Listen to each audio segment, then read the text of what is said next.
Society lied to you, not by accident, but by design. From the moment you could walk, you were told to obey, to stay quiet, to avoid conflict, to never question the rules laid out by people who were barely stronger, barely smarter, and barely more disciplined than you. But here is the truth nobody wants you to hear. The rules of society were not built to empower you. They were built to keep you predictable. And Machiavelli said it best. Men are so simple and so obedient to necessity that he who deceives will always find someone willing to be deceived today. Right now, you stop being one of them. Because this video, this is the unraveling. This is where you tear down the false virtues that cripple you. This is where you learn the dark truths that the powerful already know. Society sells you the idea that niceness is the highest form of goodness, that the more agreeable you are, the more you deserve respect, acceptance, and safety. But here's the truth that no one tells you. Niceness is not virtue, it's compliance. And the world rewards compliance with invisibility. From childhood, you're punished for speaking too loudly, for questioning authority, for disrupting the comfortable patterns that adults cling to. You're taught that being nice makes people like you. You're taught that people will treat you well if you treat them well. You're taught that niceness is a shield that protects you from hostility. But you learn, usually too late, that niceness doesn't protect you. It exposes you. Niceness becomes a signal, not of goodness, not of character, but of softness. And in a world built on power, softness becomes currency for the selfish. People take advantage of the nice. They test your boundaries. They push your patience. They rely on your fear of causing discomfort. They know you'll never push back because you've been trained to equate assertiveness with cruelty. And so they drain you, slowly, quietly, strategically, until you don't even recognize that you're the one being conquered. Machiavelli understood the trap of excessive virtue. He wrote that rulers who rely entirely on goodness inevitably fall victim to those willing to use deception, force, and strategy. A good heart is admirable, but a soft strategy is fatal. In your life, the same pattern plays out. People respect what they fear losing. They respect self-worth. They respect personal boundaries. But endless niceness? It earns pity at best and exploitation at worst.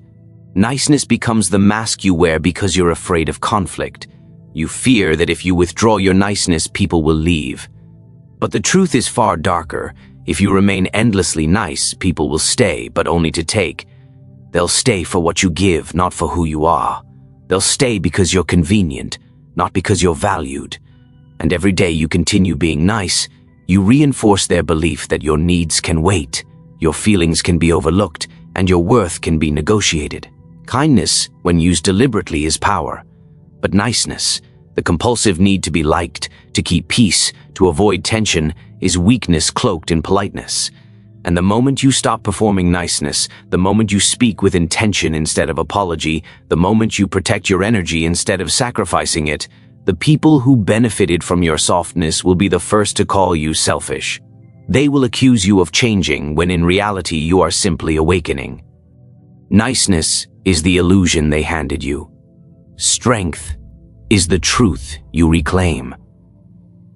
You've been told your entire life that the safest path through the world is the quiet one.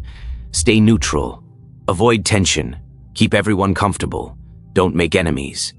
But this is one of the most dangerous lies society teaches, because it convinces you that conflict is a threat instead of a revealing force. People fear enemies because they fear being targeted, judged, or misunderstood. But Machiavelli understood something far more profound. The presence of enemies is not a sign that you're failing. It's a sign that you're becoming visible. The moment you rise, the moment you set standards, the moment you refuse to shrink for others, you create friction. Weak people see your strength as a threat. Insecure people interpret your growth as an attack. Those who depend on your silence feel exposed when you start speaking with clarity. Enemies appear not because you sought conflict, but because you stopped apologizing for your existence.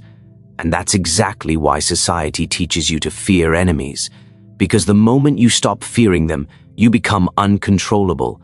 Enemies force you to sharpen your strategy. They keep you alert.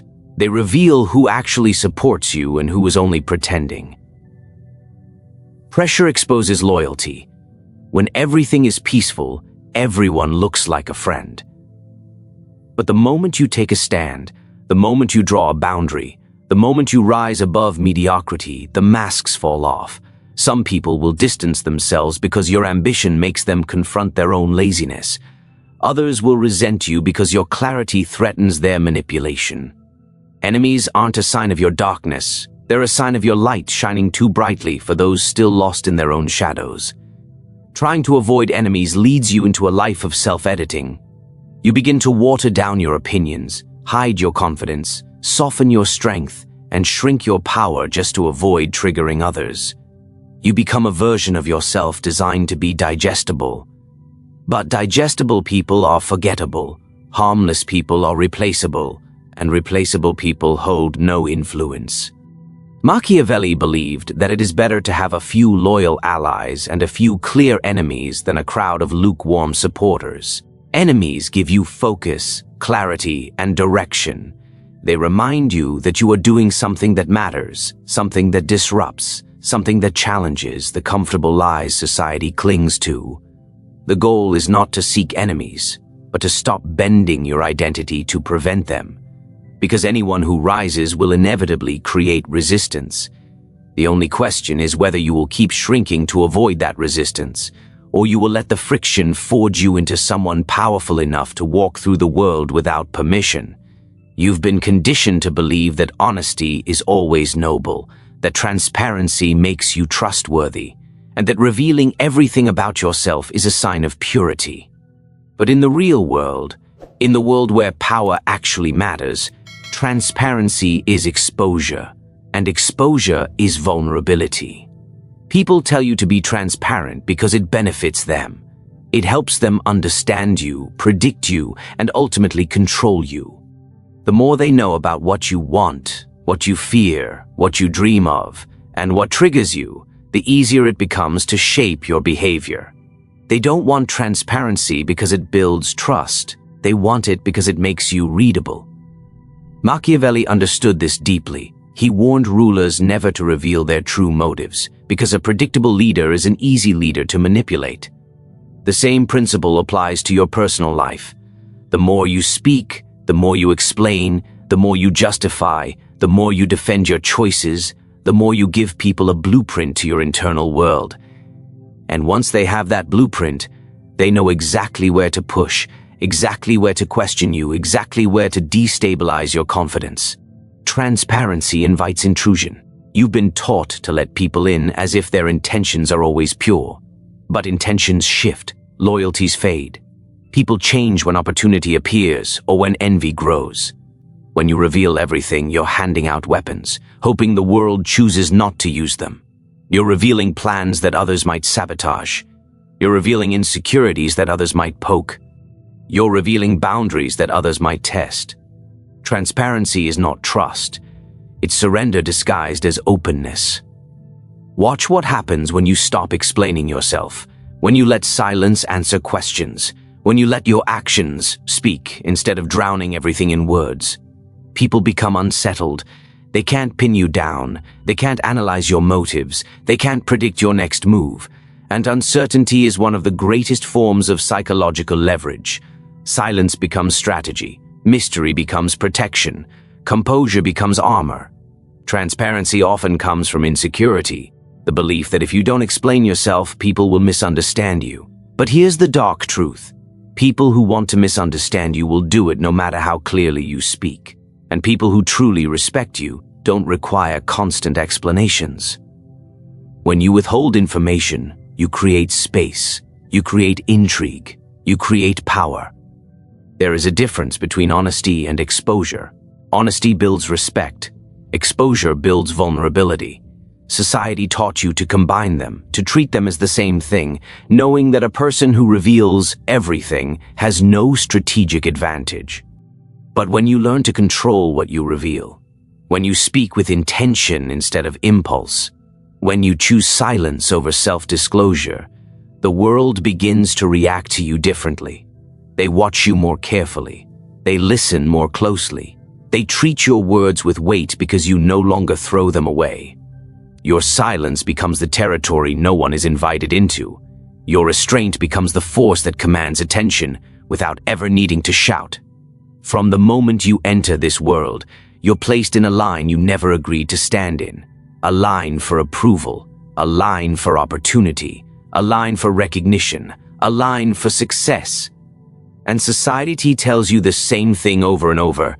Wait your turn. Be patient. Eventually your moment will come. But this is one of the most effective psychological traps ever created, because it conditions you to believe that your life is governed by someone else's permission. It convinces you that timing belongs to the world, not to you. And so you wait and wait and wait. Not because you lack ambition, but because you were taught to feel guilty for stepping ahead. Waiting your turn is treated like a moral duty, as if patience alone guarantees reward. But nothing in history has ever rewarded the one who stood silently, hoping to be chosen. Every person who built power, influence, or greatness understood that the world does not hand out opportunities in order. The world hands out opportunities to those bold enough to reach out and take them. Machiavelli said fortune favors the bold because fortune responds to action, not obedience. Those who wait lose. Those who move win. But society doesn't want you to grasp this, because if you did, you'd stop being predictable. A predictable person is easy to manage. Predictable people follow the rules, stay quiet, and never disrupt the hierarchy. They stay in their lane. They believe that stepping forward is selfish, aggressive, or disrespectful. But what's truly disrespectful is letting your potential rot while you wait for someone else to validate it. The truth is, no one is coming to give you permission. No one is coming to call your name. And if they do, it will be long after your fire has dimmed. Look closely at the people who rise faster than everyone else. They don't ask if the moment is right. They declare it right. They create space where none exists. They interrupt.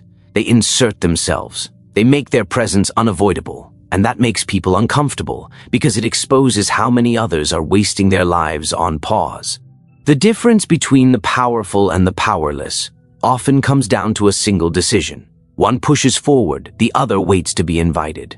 Waiting is not always patience. Sometimes waiting is fear dressed up as morality.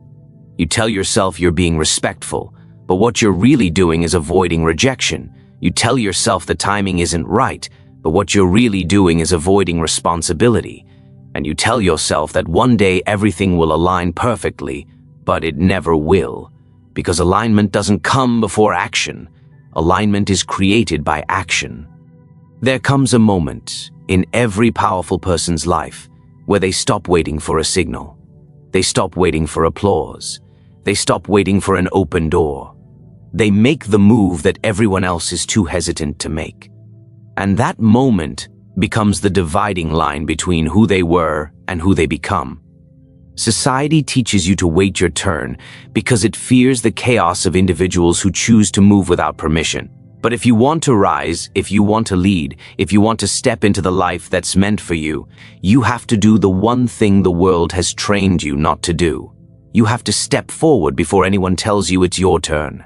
You've been taught to dim yourself, to lower your voice, to shrink your presence so others feel comfortable around you.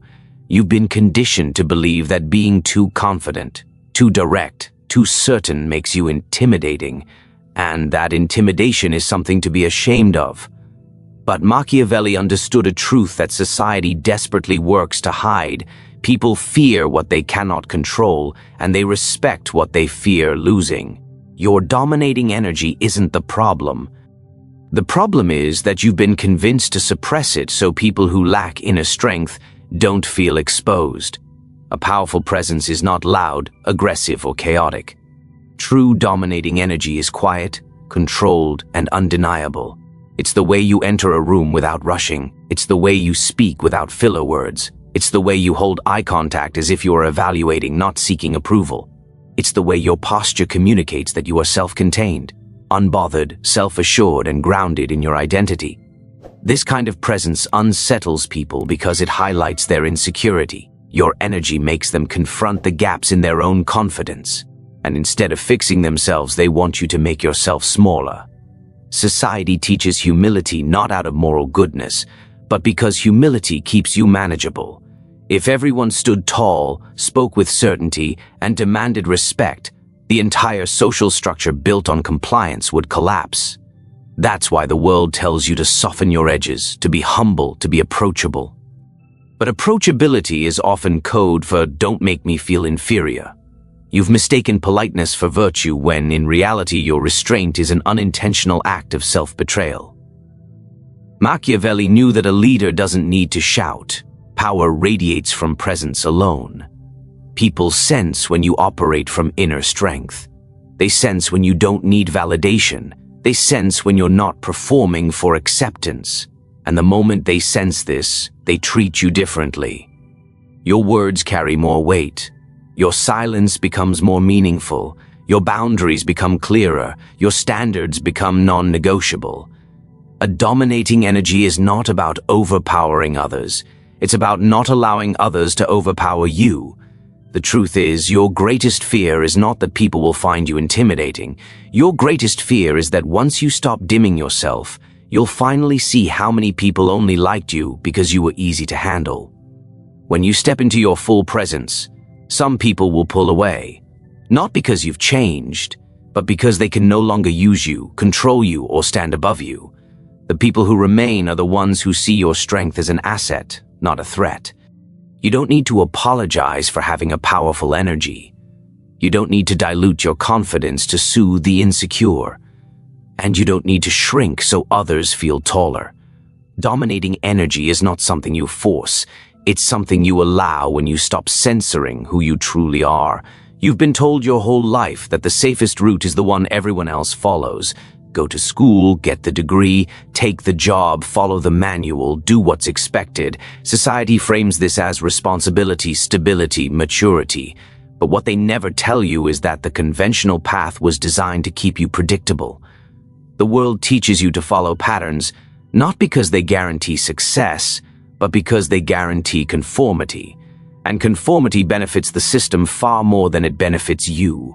Look closely at the people who walk the traditional path. They move in circles, not forward. They check boxes, not dreams. They follow routines, not visions. They choose security over fulfillment until security becomes a prison. The conventional path rewards obedience, not ambition. It teaches you to ask for permission at every step of your life. Permission to dream, permission to risk, permission to step out of line. But if you need permission to live, you're not living. You're renting space in your own existence. Machiavelli understood the danger of predictable behavior. He wrote that the world belongs to those willing to break patterns, not repeat them. Predictability makes you easy to manage, easy to overlook, easy to underestimate. But the moment you step outside the path, the moment you move differently, think differently, choose differently, people start to notice. And attention, real attention, is the first currency of power. Yet this is exactly why society pressures you to stay conventional. Because convention keeps you replaceable. When you look like everyone, act like everyone, think like everyone, you can be swapped out with no consequence. But the moment you step off the beaten path, you become irreplaceable. You create your own lane. You create your own rules. You create a life that cannot be replicated by anyone who lacks your courage. The conventional path is seductive because it appears safe. But safety is the greatest illusion of all. The jobs you rely on can disappear. The institutions you trust can fail. The people who promise stability can leave. And when that safety collapses, you're left with a life you never truly chose. Following the conventional path is not security, it's dependency. And dependency is the opposite of power. Think about every major figure who changed history, business, art, or culture. Not a single one followed the path society laid out for them. They carved their own. They defied expectations. They tolerated the discomfort of being misunderstood. They accepted the loneliness of being first, and because of that, they built something no conventional thinker ever could. Society calls unconventional people reckless, irresponsible, unrealistic. But what they really mean is untamed, uncontrollable, independent. And independence is the one thing the world cannot easily influence. When you stop following the conventional path, you stop living by inherited rules and start building a life that reflects your true identity instead of the one imposed on you. From the moment you can speak, society drills this message into your mind. Be grateful. Be satisfied. Be content with what you have. It sounds wise. It sounds moral. It sounds peaceful. But beneath the surface, this idea has been twisted into something far more damaging. Gratitude, in its pure form, is powerful. But the version of gratitude society promotes? It's designed to pacify you, to keep you quiet, to stop you from wanting more than what the world has decided you deserve. You're told that wanting more makes you ungrateful, that ambition is greed, that hunger is impatience. But think about it. Every great leader, every innovator, every powerful mind in history was driven by dissatisfaction. They looked at what they had and said, "This is not enough." And that refusal to settle is what separated them from the masses. Machiavelli understood that progress is born from discomfort. The moment you become too content, you lose your edge. You stop observing, stop strategizing, stop climbing. Comfort turns the sharpest minds dull. But society doesn't want you sharp. A sharp mind questions authority. A sharp mind sees manipulation. A sharp mind refuses to settle for crumbs while others feast. That's why the world encourages a watered-down form of gratitude, one that praises stagnation, one that tells you ambition is arrogance, one that shames you for dreaming bigger than your circumstances. But gratitude without ambition is resignation. It's accepting a life shaped by others while pretending to feel thankful for it. Look closer at how people use this phrase against you. When you express desire for a better life, they tell you to be grateful. When you demand respect, they tell you to be grateful. When you raise your standards, they tell you to be grateful. Gratitude becomes a leash, a way to keep you manageable, a way to prevent you from questioning why you're expected to accept less while others claim more without hesitation. But here's the truth. People rarely admit, the most ungrateful thing you can do is waste your potential. The most disrespectful thing you can do to yourself is settle. Being grateful for the bare minimum while longing for more creates internal conflict. You smile outwardly while dying inwardly. You call it gratitude, but deep down you know it's fear. Fear of want, fear of failure, fear of judgment. Real gratitude isn't about settling. Real gratitude is using what you have as a foundation, then relentlessly building on top of it. It's appreciating your starting point, not confusing it with your finish line. It's being thankful for your strength while refusing to play small. Gratitude should make you powerful, not passive. But society wants your gratitude to silence you, soften you, and shape you into someone who never questions the limits they place on you. You don't owe the world your contentment. You don't owe anyone the performance of being satisfied. You owe yourself the truth, your desires, your ambition, your hunger, your dissatisfaction, and the courage to pursue them without apology. You've been trained to believe that assuming the best in people is noble, that extending trust without evidence makes you kind, that offering the benefit of the doubt is morally superior to being cautious, observant, or strategic.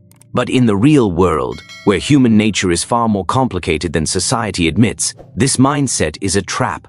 Machiavelli warned that people act out of self-interest long before they act out of morality, and when you automatically give the benefit of the doubt, you ignore this fundamental truth. You trade awareness for idealism, and idealism is the first step toward becoming blind to danger. The phrase "give the benefit of the doubt" sounds compassionate, but what it really does is lower your guard. It encourages you to overlook patterns, to dismiss red flags, to rationalize betrayal, and to explain away behavior that clearly reveals someone's character. You call it kindness, but what you're actually doing is granting access to people who haven't earned it. You're letting them into your life, your mind, your energy, based on hope, not evidence. And that hope becomes a weapon against you. You hope they didn't mean to disrespect you. You hope they didn't intend to lie. You hope they will change. You hope they will become the version of themselves you imagined. But hope is not strategy. And when hope replaces discernment, you become vulnerable in ways you don't even realize. Machiavelli believed that it is safer to assess people based on their actions rather than their words. Words are easy. Promises are cheap. People can present kindness while hiding motives, appear harmless while calculating opportunism, and show loyalty while waiting for a moment to benefit from your downfall. When you rely on giving the benefit of the doubt, you dismiss what their behavior is already telling you. You ignore who they are in favor of who you wish they were. People reveal themselves early, but society teaches you to look away, to soften your instincts, to silence your inner alarms, because a person who trusts too easily is easier to manipulate, and the world benefits from people who can be manipulated. But look at the most powerful individuals, those who truly understand human nature. They do not assume the best. They observe, they study, they analyze, they watch what people consistently do, not what they occasionally promise. They do not shut off empathy, but they do not let empathy blind them to reality. They understand that giving the wrong person the benefit of the doubt can cost you time, energy, reputation, and in some cases, your entire sense of self. The truth is, people earn trust through patterns, not apologies, through consistency, not charm, through integrity, not excuses. But when you're conditioned to give the benefit of the doubt, you confuse forgiveness with foolishness. You confuse kindness with naivety. You confuse second chances with endless tolerance. And tolerance without boundaries becomes self-betrayal. Your instincts are not cruel. They are protective. Your suspicion is not paranoia. It is intelligence sharpened by experience. And when someone's behavior triggers your internal alarms, listen. Because the world is full of people who would rather be judged too quickly than be held accountable at all. Giving the benefit of the doubt is only noble when the person in front of you has earned that level of grace. Until then, caution is not coldness, it's wisdom. Silence is not distance, it's evaluation. And observation is not mistrust, it's power. There comes a point in every person's life where they must understand the ultimate Machiavellian truth. Silence is not weakness, distance is not surrender, and walking away is not losing. Strategic disengagement is the art of stepping back without collapsing your presence, the ability to remove your energy without removing your power. It is the moment where you choose clarity over chaos, self-control over emotional reactions, and long-term advantage over short-term ego. Most people think power is proven by staying in the fight, proving your point, or being louder than the other person. But Machiavelli understood something deeper.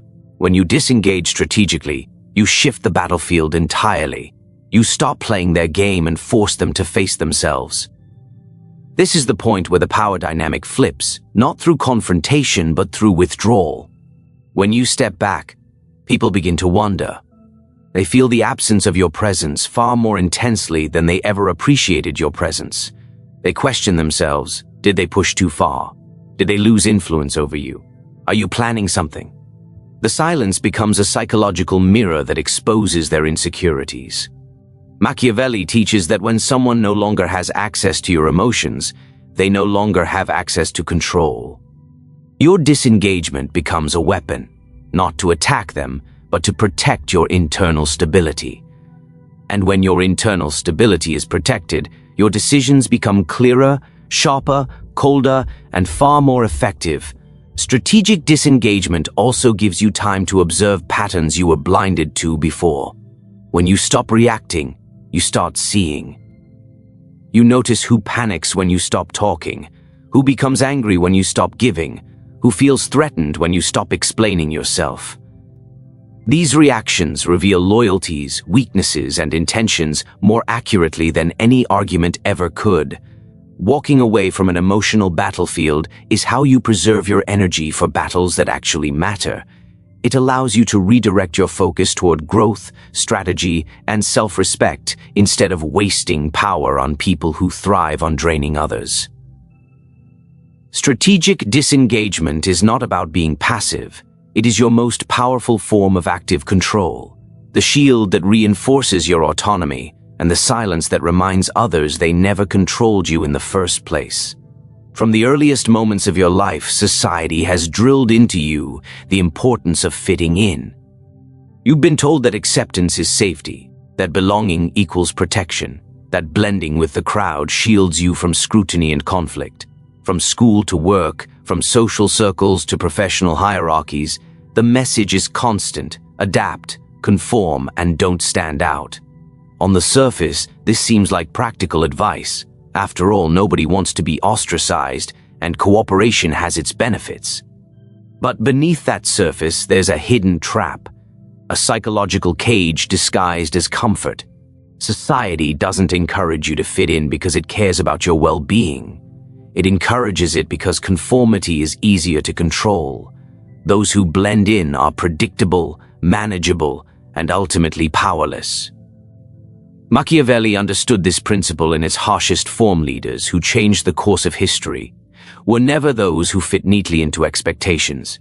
They were the disruptors, the outsiders, the people who refused to let their identity be diluted by the collective fear of standing apart. To fit in is to surrender the very thing that gives you leverage, the uniqueness that makes you irreplaceable. When you mold yourself to match the environment, you become part of the backdrop, a tool for others' narratives rather than the architect of your own. People who are desperate to belong trade visibility for safety, individuality for approval, and strategy for acceptance. And in doing so, they give away the one thing that no one can take from them, their power to define themselves. Fitting in is seductive because it provides immediate gratification. You gain smiles, nods, and fleeting approval. But this is a false currency. Approval earned through compromise is not respect, it is a transaction, a short-term pacification at the cost of your long-term potential. Those who fit in avoid risk, but they also avoid opportunity.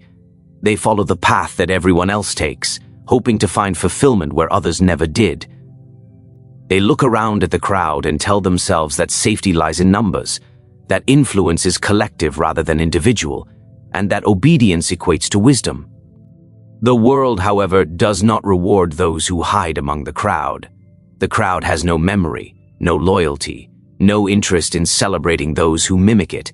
Influence, recognition, and true authority come to those who are unmistakable, those who dare to stand apart, those who resist the gravitational pull of conformity. To step out, to challenge expectations, to hold a different vision, is to declare your independence from the scripts imposed by others. The ones who stand apart are often misunderstood, criticized, or isolated, but they are also the ones who shape reality, who bend circumstances to their will, and who carve legacies that no majority can replicate. Fitting in teaches obedience. Standing out teaches power. The truth is brutal. Society has spent your entire life training you to obey, to wait, to shrink, and to settle. Every so-called virtue, every social expectation, every rule you were told to follow has been designed to limit your power, to make you predictable, and to keep you manageable. But now you see the machinery behind the illusions. You understand that niceness can be exploited, patience can be a prison, loyalty can be wasted, and conformity is a cage. Machiavelli teaches that power belongs to those who step off the path, who assert themselves without apology, who see the human mind clearly and act decisively. It belongs to those who are willing to break the rules that weaken them, to wield strategy over sentiment, and to claim the life that society never intended to give them. Every rule you defy, every expectation you reject, every manipulation you see through strengthens you, sharpens you, and moves you closer to mastery over your destiny. So ask yourself, Which of these rules has stolen your power the longest? Which false virtue have you been obeying while the world moved without you? Look into your reflection and recognize that the authority you seek has always been inside you. The world only grants what you take. The life you want only comes to those who refuse to wait politely for permission.